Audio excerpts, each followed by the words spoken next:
Hey guys, welcome back to the channel. I'm Sai and today we're talking about the brand new M50 Mark II. Now I'm slowing down my speech because it's not really an upgrade. Just like I've done, I've added a badge on there, and that's basically what you get with the new M50 Mark II. It's just a new badge and a few minor minuscule software upgrades, and that's it.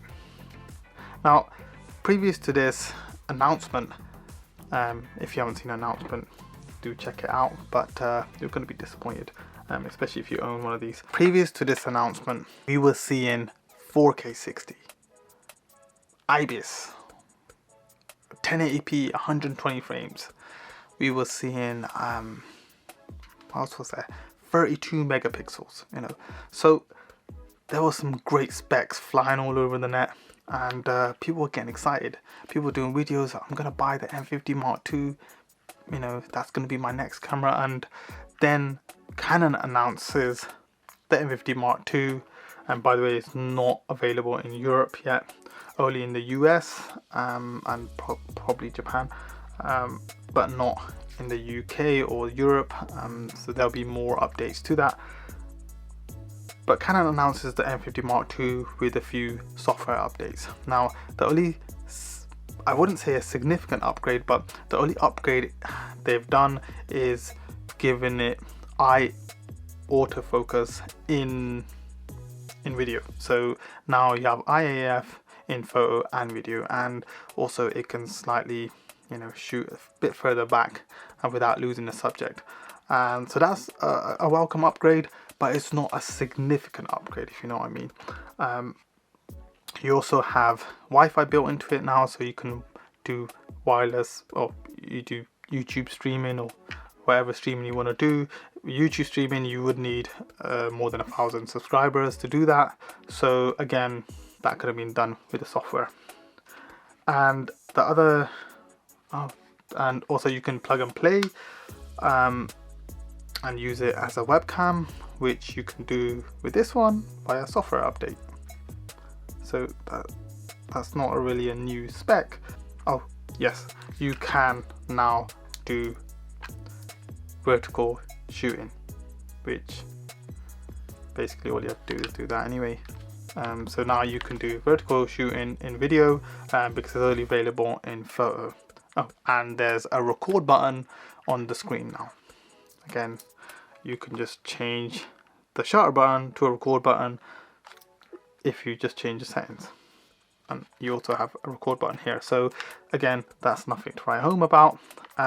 So those are the specs, and I believe the other spec was the buffer, which was again very, I would say, marginally bigger on the M2, on the Mark II. So again, if you are buying this camera as your first camera and you're using it for video and a few snaps here and there, you're not going to care about the buffer. You're not going to care about that. So that's all of the specs, or the newest specs that you're going to get in this camera. It has the same 4K limitations. It has 1080p up to 60 frames with continuous autofocus, and it has 720 up to 120 frames with no autofocus, terrible battery life, and it still has the same flip out screen and no headphone jack. Yeah, so it's still the entry level M50 that you would get 2 years ago with a few minor software updates. Now, I'm either missing something here, or this is probably one of the most expensive software updates or upgrades that you can get. You also getting a camera with it, but come on. Now, I do have a few theories on why Canon has made this step. First of all, the camera is the best selling mirrorless camera, and it's probably one of the best selling mirrorless cameras of all time, and they wanted to reintroduce this in the market, especially in this time in the pandemic where probably sales are really low, and they probably had a ton of these lying around, and they thought, why don't we just, you know, reintroduce this and sell another ton and just say it's brand new, and use and just put a couple of few tweaks to it, a few minor upgrades via software, and Bob's your uncle, you'll sell a ton. Another theory is maybe they release the M50 Mark II and then they'll do software upgrades to it, like, you know, maybe they introduce a continual focus in 4K. They probably give it 1080p up to 120 frames, which they can do that because that's all software based as well, and they may tweak it like that, and then the existing customers that they had will jump on the bandwagon. I mean, that's another theory.